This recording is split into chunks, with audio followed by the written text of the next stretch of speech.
വാണിയംകുളം കോതയൂരിൽ വളർത്തുമൃഗങ്ങൾക്ക് നേരെ വീണ്ടും തെരുവുനായ ആക്രമണം. 7 ആടുകളെ തെരുവുനായ്ക്കൾ കടിച്ചുകൊന്നു. ചൂരക്കോട്ടിൽ അയ്യപ്പന്റെ ആടുകൾക്ക് നേരെയാണ് വീണ്ടും അക്രമമുണ്ടായത്. ഗർഭിണികളായ 3 വലിയ ആടുകളെയും 3 ചെറിയ ആടുകളെയും കൂട്ടിൽ ചത്ത നിലയിൽ കണ്ടെത്തുകയായിരുന്നു. ഒരു ആട്ടിൻകുട്ടിയെ തെരുവുനായ കടിച്ചുകൊണ്ടു പോകുകയും ചെയ്തു. കൂട്ടിലുണ്ടായിരുന്ന 18 ആടുകളിൽ 6 എണ്ണത്തിന് ആക്രമണത്തിൽ ഗുരുതരമായി പരിക്കേറ്റിട്ടുണ്ട്. പരിക്കേറ്റ ആടുകൾക്ക് വെറ്റിനറി ഡോക്ടറെത്തി പ്രാഥമിക ചികിത്സ നൽകി. ക്ഷീരകർഷകനായ അയ്യപ്പന്റെ ഏക വരുമാനമാർഗമാണ് തെരുവുനായ്ക്കളുടെ തുടർച്ചയായ ആക്രമണം മൂലം ഇല്ലാതാകുന്നത്. മാസങ്ങൾക്ക് മുമ്പും അയ്യപ്പന്റെ 6 ആടുകളെ തെരുവുനായ്ക്കൾ കടിച്ചു കൊന്നിരുന്നു. കൂടാതെ 15 ദിവസം മുമ്പ് ഇയാളുടെ പശുഫാമിലെ 2 പശുക്കളും തെരുവുനായ്ക്കളുടെ ആക്രമണത്തിൽ ചത്തിരുന്നു. ഇതിനു പിന്നാലെയാണ് വീണ്ടും അയ്യപ്പന്റെ ഉപജീവനമാർഗത്തിനു മേൽ തെരുവുനായ്ക്കൾ ദുരന്തം വിതച്ചത്.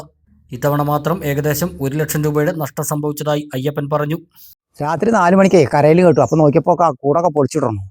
അപ്പോൾ ആടുകളൊക്കെ നോക്കിയപ്പോൾ ആടുകൾ ചത്തിറക്കണം. കുട്ടികളൊന്നും കാണാനില്ല. 6 ചത്തറണം, 3 എണ്ണത്തിന് സീരിയസ് ആയിട്ട് കടിച്ചിറണം. ഇതിൻ്റെ മുമ്പ് രണ്ട് പ്രാവശ്യം 6 എണ്ണത്തിനെ കൊന്നു.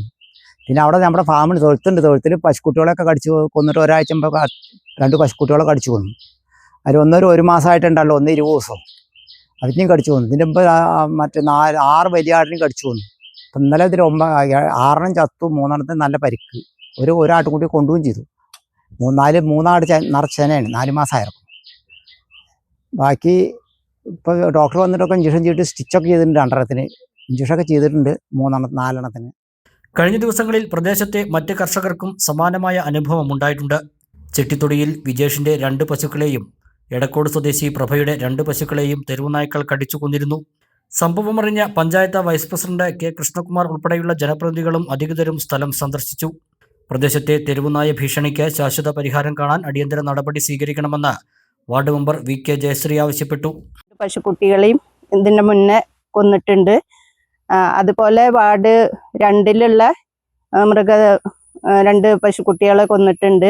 അപ്പം അതിൻ്റെ ഭാഗമായിട്ട് ഇത് നിരന്തരം ഒരു ശല്യമായി തീരുകയാണ് ഈ നായ്ക്കളുടെ പ്രശ്നം.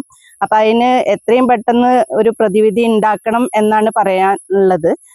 അതേപോലെ തന്നെ ഇതിപ്പോൾ മനുഷ്യരെയും കൂടിയും ബാധിക്കുന്ന അവസ്ഥയിലാണ് തുടർന്ന് ഇങ്ങനെ പോവുകയാണെങ്കിൽ ഉണ്ടാവുന്നത്.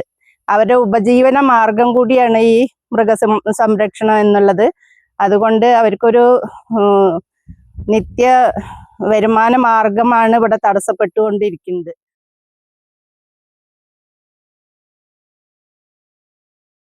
നിങ്ങളുടെ സൗന്ദര്യ സങ്കല്പങ്ങൾക്ക് മാറ്റുകൂട്ടുവാൻ Aishwarya hitech ladies beauty parlour and bridal makeup studio, golden plaza building, municipal bus സ്റ്റാൻഡിന് എതിർവശം, ഒറ്റപ്പാലം.